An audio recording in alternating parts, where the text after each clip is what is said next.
Existem críticas de que esse governo não tem uma marca, é mais ou menos isso que a Letícia falou, quer dizer, não acenou para alguns grupos que foram importantes para elegê-lo, então fica sem uma marca. Tem as críticas quanto à comunicação, tem as críticas de ser um governo desconectado dessa nova economia digital que existe hoje também e da própria nova configuração da população brasileira, uma população de pessoas que querem ascender mais a classe média, de pessoas que querem trabalhar por conta própria, do aumento do número de evangélicos. Tudo isso entra nesse caldo quando se fala de popularidade do governo e podem ser motivos também para essa queda de popularidade? Mauro e Letícia, boa tarde novamente. É claro que podem ser e fazem parte aí do contexto dessa queda de popularidade do governo.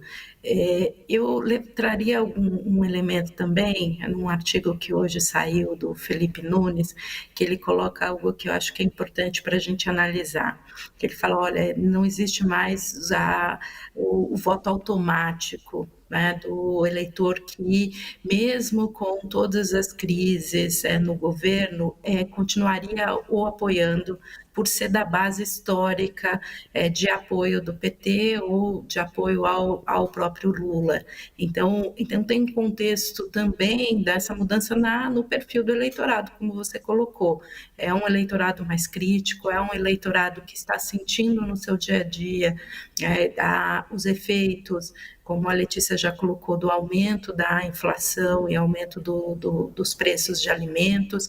Então tem um fator que é comunicação, tem um fator que é falta de uma marca forte, mas ela tem também uma mudança estrutural no eleitorado, que vem sendo cada vez mais crítico, e se o governo não responde em termos de política para esses segmentos vão buscar alternativas, e isso é um ponto que o governo vai ter que reorganizar em termos de ações que estavam congeladas, mas aí tem a limitação fiscal, então, por exemplo, o aumento da questão do imposto de renda, aumento da faixa de imposto de renda depende também da questão do ajuste fiscal, mesmo políticas que são distributivas, elas já não têm tanto efeito, e não teria mais recursos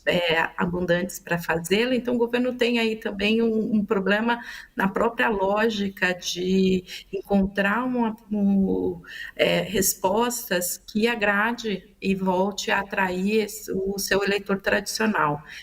Então é de fato um grande momento aí de necessidade de reorganização, não só. Acredito aqui a gente vai falar sobre a base eleitoral e como fica a base aliada frente a essa queda de popularidade, mas é mais importante também o governo conseguir mostrar que tem políticas e que essas políticas estão chegando na sociedade de forma mais eficaz. E aí a gente tem também algumas reações a essas pesquisas que são interessantes da gente mencionar. Por exemplo, a presidente do PT, a deputada Gleisi Hoffmann, comentou nas redes sociais que ela diz o seguinte, está até aqui no UOL e a gente tem o post dela aqui também. Ela disse que foram os 2 meses mais difíceis do mandato, desse terceiro mandato do Lula. E aí ela menciona a questão do PIX, a questão da inflação dos alimentos. Vamos até botar na tela, se a gente puder botar esse post que ela fez na Rede X, tá aí, ó. Botou lá um textão, mas ela já bota logo de cara que a pesquisa Datafolha é o reflexo dos 2 meses mais difíceis para esse governo. Tivemos a especulação desenfreada com o câmbio, que também afetou o preço dos alimentos, o aumento do imposto estadual sobre a gasolina, as péssimas notícias sobre o aumento dos juros, o terrorismo sobre o resultado fiscal e a maior fake news de todos os tempos sobre a taxação do PIX. Essa posição da Gleisi Hoffmann. Por outro lado, a Folha está dando também o lado do centrão, os partidos do centrão que estão na base do governo Lula e que estão cobrando uma aceleração aí da reforma ministerial depois dessa pesquisa do Datafolha. Ou seja, a conta que o governo tem que pagar pelo apoio dos partidos do centrão vai aumentando. Num momento como esse, aí eu vou deixar essa pergunta para vocês duas. O que esse governo tem que fazer? Ele tem que ir mais para a esquerda, tem que ir mais para a direita, ele tem que acenar mais para a sua base de centro-esquerda, ele tem que acenar mais para o centrão. O que fazer num momento como esse? Vou começar por você, Letícia. Mauro, eu acho muito interessante, né, a Gleice fazer um textão para falar sobre isso. Até porque, assim, algumas das crises foi o próprio governo que criou, né? A da taxação do PIX, inclusive, foi uma crise da comunicação no governo. O presidente da República manteve por 2 anos, o ministro está mantendo, né, há mais de 2 anos, o ministro Alexandre Padilha, que é encarregado, pela natureza do cargo, é encarregado pelo diálogo com o Congresso. Só que ele e o presidente da Câmara, ou seja, o presidente de uma das 2 casas legislativas que juntas compõem o Congresso, ele e o Arthur Lira não se davam bem, então os dois não conversavam. Aí o Lula tem um outro petista que também é do partido do presidente, do Padilha e da Gleice, que é o Rui Costa, e que não se dá bem com ninguém na esplanada, tirando o Alexandre Silveira, que é o ministro de Minas e Energia, que é de outro partido.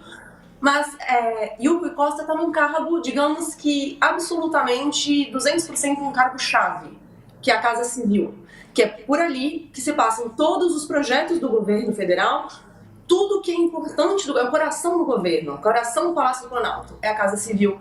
Aí fica complicado, né? Porque senão você joga para muitos fatores externos, para o Banco Central, para o câmbio, para os juros, e não consegue olhar e não consegue fazer uma avaliação interna do partido do governo, porque o PT é uma coisa e o governo Lula é outra, tem que ser coisas separadas, sim, apesar do Lula ser a alma do PT.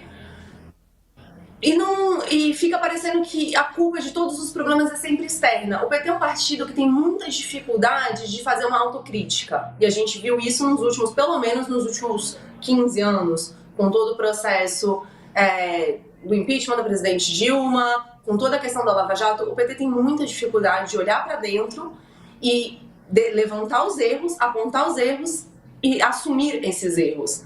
O governo Lula está se mostrando nesses 2 anos muito nessa linha, né? Porque é isso, você tem que resolver. Você não pode ter um ministro das relações institucionais que não conversa com o presidente da Câmara, ainda mais um presidente forte como foi o Arthur Lira.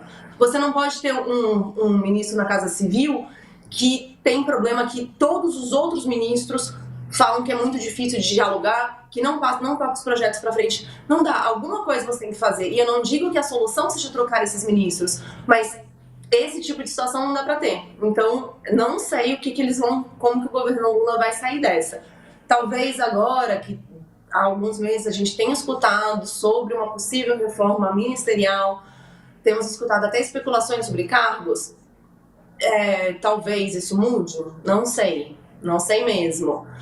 Até os nomes que estavam sendo ventilados também não seriam soluções, enfim. É difícil de opinar assim, né? Mas a gente sabe que bom para o próprio Lula e para o próprio governo não está, né?